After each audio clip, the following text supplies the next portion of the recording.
Good morning. My two hands here both have me out of position. This hand, I start with 52.2 big blinds. This is a 10 NL game. So I open raise and I get several colors. So I'm out of position with kings. And these are all unknowns. So all that I can do is just establish some sort of baseline range. And I think what we will probably do is set up a loose and a tight range and see how those compare. I didn't get 3-bet, so I think we're gonna stay, eliminate those most likely 3-betting ranges. So I think that's a decent range to call. Maybe middle position calling range. That could be maybe this other early position player. I'll note that even though this is a full ring game, this is 7-handed, so that could play a role. If we're looking at the button could be playing a much wider range because they're going to be in position. Could be something like that, 40% range. Of these, I have more information on this player, 16 hands. He's played 44, 38. So I think if anyone's playing a loose range, it's him. I think these other two could be less range. We'll tighten that up a little bit. I think the button might have these cards in his range, but I think this early position probably does not. So we'll just know we should drop those out if it's only this player continuing. All right, so we see a flop of 9-7-2. I think overall, this is going to hit their calling ranges, so I don't see any reason why we shouldn't be betting here and betting for value. I think we're going to be getting called by a lot of worse hands, and we're going to be able to fire a turn bet on quite a few cards. Any of the over cards, I think 2, 3, 4, 5. We could fire a turn card. I even think we could fire again on a 7. I don't think we want to check here because I think if we check, we allow all the other players to check, and some of these, they may pick up a gut shot, they may pick up backdoor equity against us, and it's just going to make our hand harder. If we were heads up, I think it's a separate issue. I think heads up we could check, but against 3 other opponents, we should be betting here because our hand is vulnerable. So I do bet. I bet about 2/3 pot, and I get called by this player. So we're going to get the super wide range out, and I think this is the range that we're going to continue with. So we got 9 of hearts, 7 of spades, 2 of hearts, and we've got our kings. So we bet, and since everyone else folded, I think we're going to be weak pair plus flush draw, open and straight draw, gut shots, calling.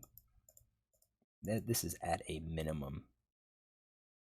I think this is at a minimum, and he may play with like 2-card backdoor flush draws, but I think that's a minimum. Pair plus, and then our draws. Jack of diamonds hits. That is completing some of the draws. Some of the open-ended straight draws with the 10-8 could give 2 pair if he played Jack 9. But when you look at his range, Jack 9, he only had 4 combos, and then the 9 and the Jack now reduces it to just 2 combos. 10-8 has 4 combos out there. You can just see his overall distribution of the straight is 10%. So I don't think we have to worry so much about him, catching a huge card. But we do have to consider, if we bet, what worse hands are going to call. So if we bet, is he going to continue calling? I do think he'll call with 10s. Would he call with these 10s and 9s? Yeah, I think even with the ace-9 he would call. But the weak pairs, probably not. I think we give him justification for folding. Definitely if we bet 2/3 he folds. If we bet half pot, he might end up calling with some of these, maybe like the 8s and 7s. We'll still keep flush draws in his range. We'll keep the open-ended straight draws in his range. The gut shots, maybe. I think what we can do with the gut shots is select only those gut shots that have, let's say, combo draws. So let's say Jack 10, 10s, 10 9, 9 8, 8s, 8 7. Well, I think that's it, so we'll accept those. So I think 65% of the time he would call, and of those calls we're going to be ahead 59%. I do think we should bet, and I think we should probably bet 2/3. I overbet the pot, and the overbet is because of our pot size and our stack size. So at this point, we can go back here. I don't think it was justified here to shove. I think we have our stack is way too large for a pot size bet now. But once we got called, now our decision is, should we just shove or should we bet smaller? If we bet smaller, we're betting 20. We're betting about half of our stack, and then if he calls that, he's probably calling the river. I think we could do this. If he's on a draw and we bet 20, he's going to fold for that last 20. So if we just bet 40, I think there's going to be a chance that he can call again. Would he call with all of his flush draws? He shouldn't. He's not getting the odds to draw, but people will call. So with the 40, if I bet all in, let's take out some of our hands. Let's say he's going to be calling with combo draws. So let's say 7-5, 7-6, 8-6, 8-7, 10-8, Jack 10, Queen 10, Queen Jack, King 10, King Jack. We'll get rid of Ace Queen. We'll keep Ace Jack. We'll keep Ace 7. We'll get rid of Ace 5, 4, and Ace 3. So now he's calling with us, but we still have equity on those. What about his open-ended straight draws? Again, he shouldn't be calling, but maybe he will. So let's see. If he calls with that range, we're well ahead. If he folds all of these and only calls with top pair plus, we're at 76%. If he does if he eliminates a top pair, we still have 55% equity because we have a chance of connecting, with the paired board. So he would call 53%, and you're looking at two pairs. This Jack 9, 9 7, board could pair, king could come. So even if he calls with the tighter range, I do think we can continue.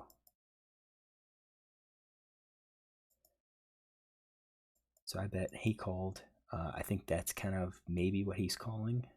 The King of Hearts hits, which definitely helps us. So no more betting. He shows 8-9, and we did have that kind of hand, that combo draw. We didn't have the 8-9 in his pre-flop range, but maybe he's calling with that wider range, so he still has those range, and I don't think that changes how we play. We still Cbet because we're trying to be straightforward. We have three other opponents. The turn connects with some cards, but I still think they're going to be calling with a lot of combo draws, a lot of their draws. And then on the river, let's say we still had money. What do we do with that king? I think with the king we could still bet, but I think hands like this are just going to fold. So I think I'd probably just check call, hoping that like 8-9 bets, or because maybe we have ace queen or something like that. All right, so this is hand number 1. Let's close this out and get hand number 2. All right, hand number 2 is ace jack. This is also a 10 NL game, but this is full ring, 9 players. So I open raise and I get called, in 3 spots. So I have a little bit more information, and all of these players are playing fairly wide: 27, 35, 38 VPIPs. Probably the tightest player will be this 27. If we look at pre-flop calls, I don't have any records of him, and I don't think we're going to be able to get any solid reads other than the numbers that they give. So they are all playing somewhat similar. They're going to be loose passives. Overall, this guy might be the more aggressive one, 3 out of 21 for his 3 bets. So 3 bet range, kings and jacks. So let's kind of set up a range here. So I think the tighter players range, he does have more 3 bets, and he did jacks plus. So jacks plus, I think ace queen is probably appropriate for him. He called, so probably something maybe like that. What about these other 2? I think these 2 are going to play much looser, and probably they're not demonstrating that they have as wide of range for their 3 bet. So I think I'm going to do all of the suited kings for them. I think we're going to add some of these offsuit connectors, and I'm only going to do queens plus ace king for their 3 bet range. So we're at 29% for them. This player's at 16%. That's probably a little bit more in line with what we actually see. So this is my tighter player. This range are these 2 ranges. So we take it 4-way to the pot, and we get queen 9-2. And now we think about here. He checks. I have him donking 2 out of 5 times, so with him checking, I'm gonna assume he doesn't have like a queen weak kicker, a hand like queen 10, queen 8, queen 7. Those would be the hands I expect him to donk, and the question is, should I bet or not? I think this could be a hand where if I had more information on these players, I think you could probably check raise this. You've got good equity. Equity if called.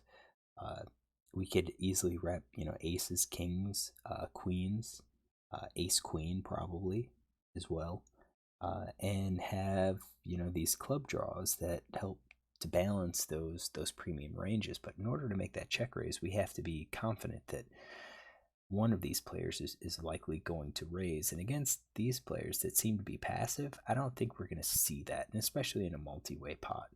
Based on their fold C bets, I mean, 100%, 1 out of 1.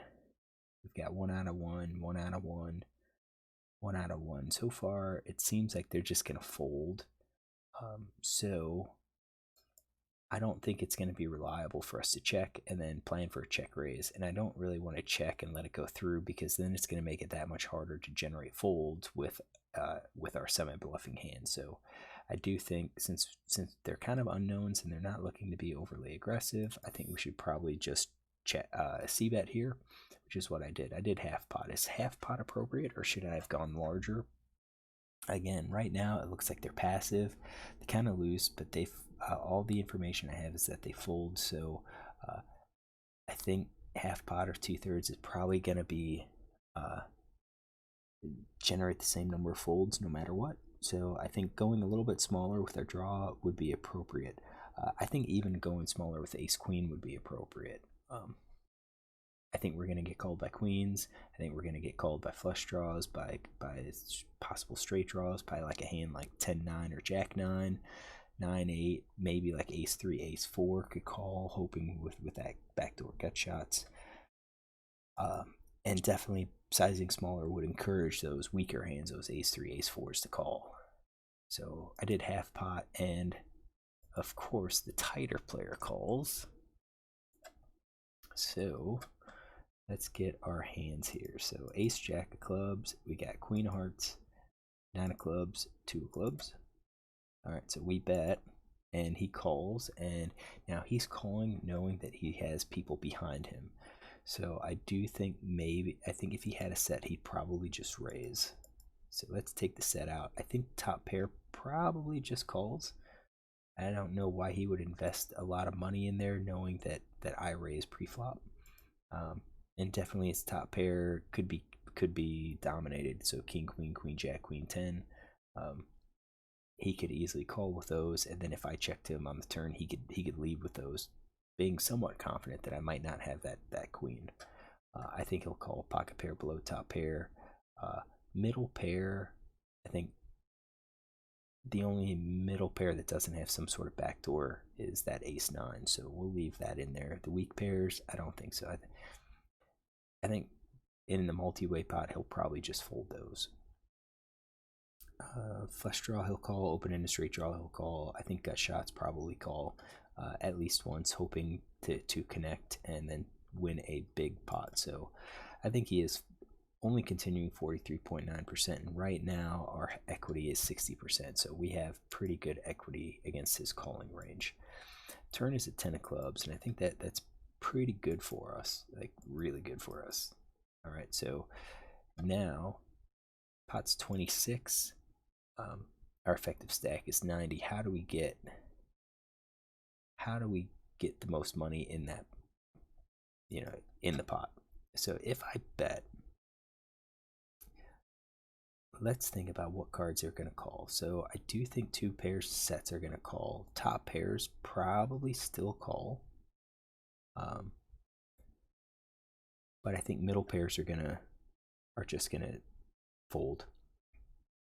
I think the draw, this would be a king of club draw. I think he would be calling with those. Open-ended straight draw, probably call. Gut shots do not. And I think open-ended straight draws would probably call, and if it gets there and I bet, I think it's going to depend on the size. So I think with this open-ended straight draw, as well as the second nut flush draw, I think it kind of depends a little bit more on bet sizing. So if I go larger, he's probably going to fold. If I go smaller, he might call. Depends on how he reads it. So if I bet larger, it looks more like I'm trying to get folds, maybe with the ace of clubs, than if I bet smaller. I don't know how I normally play. Do I tend to always go smaller? Do I tend to go always larger? I like to think that I base it on the player. So if it's a player who doesn't look like he's willing to fold, I'd rather go larger. If it looks like a player that tends to fold, calls a lot on the flop, and then folds a lot on the turn, I'll go smaller. And I'll even do that with my big hands.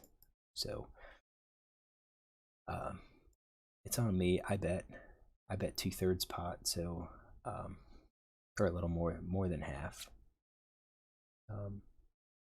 And I think he calls here, so I don't think open-ended straight draw is going to call. Second nut flush draw, he's not right in calling, I don't think. Pot's giving him 29%. He needs better than 29% to chase that draw. Maybe. Yeah, he needs at least 4-1. And I don't think he's getting that. Pot's giving him 29%. I don't think he has that much equity, so we're going to say second nut flush folds to that 2/3. But top pair plus probably calls. So he calls. River's the 5 of diamonds. That's great. Board didn't pair. Even though I think that sets probably raise, I do think we still have to consider it. Sets are going to raise, say 50% of the time. He might still have, set in that range. So 5 of diamonds gets there. Pot 60, I have 73.2. Question is, what should I do? I do think I should probably just go ahead and shove. It looks like a strong play, but I think if I shove, he's still going to call with his flush. He's still going to call probably with his straights because he doesn't believe me. Top pair, I may have justification for him to fold. So we're looking at like 70%. Oops, hold on. Let's go back. I didn't have the turn. So yeah, 70% calling, and then 5 of diamonds hits. So when we look at top pair plus, that's 100% of his range. If he's only going to go 2 pair plus, he's calling 58.3%. Maybe he's only going to call with a flush draw, 16%. I think this is one of those spots where I don't think betting half pot is going to be any different than just shoving all in. So I think we should probably just shove all in. I think it looks suspicious enough. I think we have enough players in at these limits that would still call. That makes this play profitable. So I bet half pot and he calls. I do think he's going to be calling with his entire set. I don't think he's going to raise. I should say that. I think he's only raising with maybe the king of clubs. So when we look at the clubs, king queen of clubs would be the only hand that he would raise with. I think straights call, especially being more passive. He calls and he shows 6-5, so he had the flush. I think 100% if I just shove, he calls. So I think I lost value on the hand. Based on him calling, there's really, when you think about what hands is he going to call on the turn, I think if he calls on the turn, he's probably prepared to go to the river. And that shove really looks like I want to get a fold. It's definitely polarizing, much more polarizing. So I think a hand like this and these players like this will probably call with the flush. All right, that's hand number 2. Hope you enjoyed it. Look tomorrow for a couple more hands.